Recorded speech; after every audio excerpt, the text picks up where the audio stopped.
everybody. So this week we're going to be looking at Tales Toolkit stories. Now Tales Toolkit is a website that you can go to. We'll give you the code so that you can access your own login. It's worth a look at because it's got lots of videos with examples of stories, and you can also send in your own stories that you've made to them. They're really keen to hear from you. I'm just going to quickly go through some things you can find on their website. You can download these symbols, or you don't want to do that, you can draw them, it's quite easy. They are character, setting, problem and solution. Now this is the structure with which we tell all our Tales Toolkit stories, and within that there's lots of creative possibilities.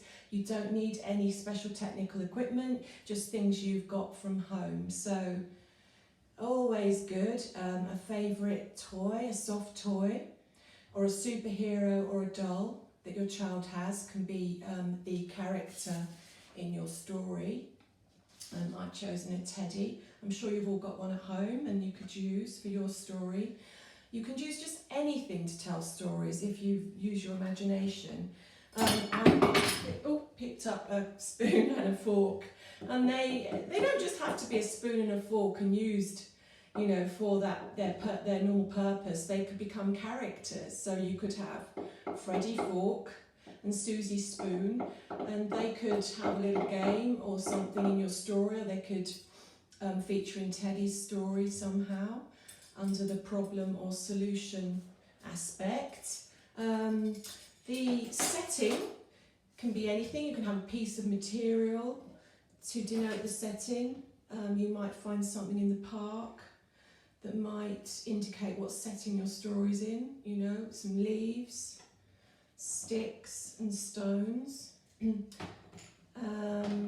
We've got some shiny decorations I found around the house. They could become jewels or something magic that might provide a solution in your story. There's a box I found that could have something inside that's a secret. On the Tales Toolkit website, Kate tells a story about a teddy who was having loads of fun outside, jumping in the grass, and then a tickly toothbrush comes along and starts to tickle the teddy, which really spoils his fun in the park, and the tickly toothbrush just can't stop tickling. So how, that is a problem, and so how do we find a solution? Well, we look in our solution bag or underneath our solution sign and see what's underneath. It could be so Kate chose the magic salt, and abracadabra, the tickly toothbrush disappeared. So there's all sorts of ways of using props, and remember, anything around the house, an old paintbrush, a comb, some material, some ribbon could be part of your setting, a golden castle maybe. So have fun at home, and I hope you can access the Tales Toolkit website. If not, that's no problem, because I'm going to be putting on a few videos with simple ways to tell stories. One of them is on a beach, that's got a few more props, but the next story I'm going to put on for the video is going to have really simple things you can find around the house so you can tell your stories together. Okay, well, have fun and see you later.